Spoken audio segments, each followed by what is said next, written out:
आगे कदम आगे कदम आगे कदम, मित्रों धरो बलिदान के पथ पर कदम। पथ बंद है पीछे न चल, और पीठ पर धक्का प्रबल। मत सोच कर ले फैसला, ले बाहों में उत्साह भर। जीवन में समर के सैनिकों, संभव असंभव को करो। कण कण निमंत्रण दे रहा, आगे कदम आगे कदम आगे कदम। दोस्तों, मैं प्राप्ति चौधरी आज आपके साथ एक 14 साल की लड़की की जीवन यात्रा शेयर करना चाहती हूँ। और इस सफर की शुरुआत होती है 1 अगस्त 2006 को, जब एक अंडरवेट और प्री मैच्योर लड़की का जन्म हुआ, जिसे डॉक्टर्स ने इस दुनिया में आने से पहले ही हाथ खड़े कर दिए। बड़ी मुश्किल से वो इस दुनिया में आई तो सही, लेकिन एक ऐसे बॉर्न डिसीज के साथ आई जिसका कोई इलाज नहीं था, और आजीवन उसे इस बीमारी से जूझना पड़ेगा। उसके जीवन का संघर्ष उसी दिन से शुरू हो गया था। किसी किसानों के परिवार में जन्म लेने वाली ये लड़की जब 10 ही दिन की थी, तब हाई ग्रेड फीवर और जॉन्डिस से ग्रसित हो गई। Doctors had lost all the hope, but her parents didn't give up. They tried all possible medication, allopathy, homeopathy, Ayurvedic. After an intense struggle, she finally survived. A fighter was born that day. She had won the battle, but it turned out that it wasn't her last. जब वो 3 साल की हुई, तब एक और नई बीमारी ने उसके जीवन को उथल पुथल कर दिया। She was diagnosed with chronic bronchitis. Time and again, she had to bear asthmatic attacks. She had to undergo asthmatic treatments and nebulization periodically. Delhi के पॉल्यूशन ने उसे और बीमार कर दिया। 9 साल तक वो बहुत बीमार और थकी हुई रहती थी, इतना कि अपने घर की सीढ़ियां भी ढंग से नहीं चढ़ पाती थी। फिर टाइमली मेडिसिन्स, डॉक्टर्स के चक्कर और बहुत सारी रिपोर्ट्स के बाद फाइनली एक रिपोर्ट आई जिससे रूट कॉज पता चली। वो रूट कॉज थी ग्लूटेन। ग्लूटेन व्हीट में प्रेजेंट होता है, और उस 9 साल के बच्चे को एकदम से बोल दिया गया था कि आज से आप गेहूं से बनी, व्हीट से बनी कोई भी चीज नहीं खा सकते। रोटी, biscuit, cake, chocolate, pizza, burger, बाहर का तो कुछ भी नहीं। उस बच्चे को मानो झटका सा लगा हो। She was declared as celiac patient, जिसका आज तक मेडिकल साइंस ने कोई इलाज नहीं निकाला है। उसके फैमिली, फ्रेंड्स, रिलेटिव्स सब उसके सामने बैठकर सब कुछ खाते थे, और उस लड़की को वो चीजें सूंघना भी अलाउड नहीं था। एक टाइम ऐसा आया, वो बहुत इंफीरियर फील करने लगी। जहां स्कूल में सभी बच्चों को लंच ब्रेक का बेसब्री से इंतजार रहता है, उसे उस लंच ब्रेक से नफरत होने लग गई। वो अपना खाना छुपा छुपा कर खाती थी, क्योंकि कहीं ना कहीं उसे ये बात बहुत चुभती थी। She was much disturbed and fed up with her life. उसने सारी school parties, birthday parties, ceremonies सब में जाना बंद कर दिया। तब डॉक्टर्स ने उसके पेरेंट्स को एडवाइस किया कि उसको कहीं दूर पहाड़ों पर भेज दो, जहाँ हो पॉल्यूशन कम हो, शायद वो वहाँ पे ठीक हो जाए। लेकिन पेरेंट्स उसके बिना नहीं रह सकते थे। That's why they took a strong step and moved to a newly developed society in Noida, जहाँ उसे सारी फैसिलिटीज मिली। स्कूल पास में था, स्पोर्ट्स वगैरह सब था। It was a turning point in her life. और तब उसके पास 2 चॉइसेस थी। पहली, या तो अपनी पूरी जिंदगी अपने आप को, भगवान को, अपने खाने को कोसते रहना, या फिर अपना जो प्रेजेंट है उसे एक्सेप्ट करना, एक नए नजरिए से इस जिंदगी को देखना, एक नया जन्म लेना, बेसिकली जिंदा रहना या जीना। उसने वो दूसरा ऑप्शन चूज करा। तब उसके पेरेंट्स ने उसको उत्साहित करना शुरू करा। उसको बताया कि बेटा, आपसे नीचे भी लोग हैं जो आपसे कम रिसोर्सेस पर एक हैप्पी लाइफ जी रहे हैं। और तब वो आत्मविश्वास और आत्मबल से भर चुकी थी। उसको वो हर एक लिमिट तोड़नी थी जो उस पर लगाई गई थी। उसने सोचा कि अब लाइफ की बॉल्स बहुत हुई और अब बैटिंग की बारी है और सीधा 6 लगाना है। There is a famous quote from Bhagavad Gita that if you don't cry for what you want, don't cry for what you lost.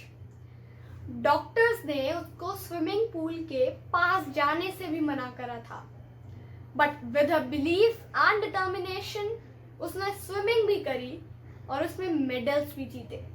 She wasn't made for sports due to lack of stamina, lack of physical strength, लेकिन उसने इसको as a challenge लिया और अपने आप पर बहुत मेहनत करी।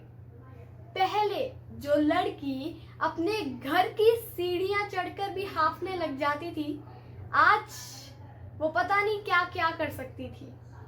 उसने बहुत स्पोर्ट्स खेले, basketball, badminton, table tennis, and she excelled in all of them.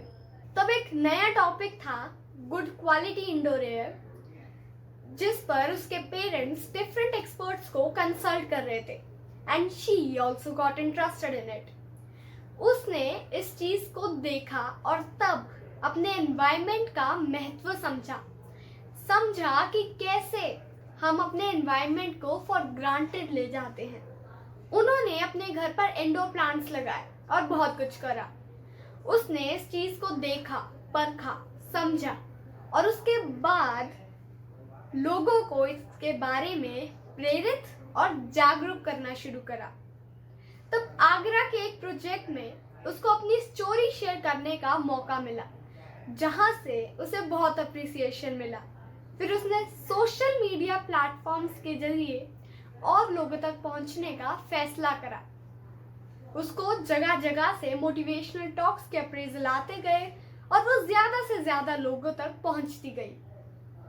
It was a miracle turnaround in life from a timid, weak, sick and asthmatic girl to a cynosure of all eyes. उसने अपनी जिंदगी में सीखा कि हम कभी भी थकते नहीं हैं जब तक हम अपने माइंड को कमांड नहीं देते कि हम थक गए हैं। हमारी बॉडी हमारे हाथ में है और हम इससे जितना काम करवाए वो भी हमारे ऊपर डिपेंड करता है। उसने 12 साल की उम्र में ही अपने आप को बहुत बिजी कर लिया। सुबह जल्दी उठना, 2 घंटे अपनी मेंटल हेल्थ को ध्यान देना, फिर स्कूल एंड स्कूल के बाद फिर कोचिंग, 4 घंटे कोचिंग के बाद पूरा एग्जॉस्ट होके घर आना और उसके बाद अपने अगले दिन के सेमिनार या वीडियो की स्क्रिप्ट प्रिपेयर करना और फिर जो बाकी बचा टाइम था वो अपनी स्टडीज को डेडिकेट करना। लॉकडाउन शुरू होने से पहले उसके फैमिली डॉक्टर्स ने उसके पेरेंट्स को एडवाइस किया कि इसकी मेडिकल हिस्ट्री देखते हुए अगर इस लड़की को कोरोना होता है, it can effect her at extreme level. इसलिए वो अपनी फैमिली के साथ कुछ महीनों के लिए अपने विलेज में शिफ्ट हो गए। उसकी मदर मेडिकल फील्ड में थी, इसलिए वो उनके साथ नहीं जा पाई और दिल्ली में अकेली रहती थी।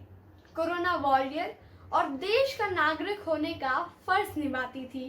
रोज अपनी जान की परवाह करे बिना हॉस्पिटल जाती थी। उस लड़की ने बिना किसी बेसिक अर्बन फैसिलिटीज और अपनी मदर के बिना आधा साल अपने विलेज में बिताया, जहां पर सबसे ज्यादा प्रॉब्लम हुई उसके खाने की, क्योंकि कोई इतनी प्रिकॉशंस नहीं रखता जितनी उसकी मदर रखती थी। जब सिचुएशन ठीक हुई वो लोग वापस दिल्ली आए। शायद ये विधाता को मंजूर ना था और उन्होंने एक और बार बॉलिंग करी। वो और उसके फादर कोरोना पॉजिटिव डिक्लेयर हो गए। अस्थमैटिक होने के कारण उसको तुरंत हॉस्पिटलाइजेशन के लिए बोला गया, लेकिन दिल्ली में बेड नहीं मिले। इसलिए उसने एक बार और संकल्प लिया कि अब घर में ही ठीक होना है और खुद ही अपना ट्रीटमेंट करना है। कहते हैं ना, अंधकार को दूर करने का अगर कोई संकल्प कर लेता है तो वो एक अकेला जुगनू भी उस अंधकार को हरा देता है। संकल्प दृढ़ था, सब कुछ वापस ठीक हो गया। थोड़ी वीकनेस रही, लेकिन आपको तो पता है वो लड़की थी एक फाइटर। स्वयं विधाता होवे मानव, अंतर में विश्वास चलाओ, चलो न मिटते पद चिन्हों पर, अपने रास्ते आप बनाओ, अपनी आत्म ज्योति पर निर्भर अपना सूर्य स्वयं बन जाओ। कितनी अच्छी बात है ना कि जो परम पिता परमेश्वर हैं, उन्होंने हमें वो सारी शक्तियां दी है जो उनके पास है, आपको भी और मुझे भी। और यह हम दोनों पर डिपेंड करता है कि हम उन शक्तियों का किस प्रकार प्रयोग करें, किस चीज में और कितना, विधाता पर नहीं। अब तक आपने अंदाजा लगा ही लिया होगा कि वो लड़की कौन है। जी हाँ, वो लड़की मैं ही हूँ और ये मेरी 14 साल की कहानी है। मैं आपको बता दूं कि आज मुझे 6 साल हो गए हैं वीट से बनी कोई भी चीज़ खाए को, और आज मेरे सोशल मीडिया प्लेटफॉर्म पर अराउंड 100 वीडियोस और अराउंड 1 लाख फॉलोअर्स हैं। That is the story of a 14-year-old girl fighting all odds to come this far. And it's just the beginning. There's a long way to go for her. Thank you very much.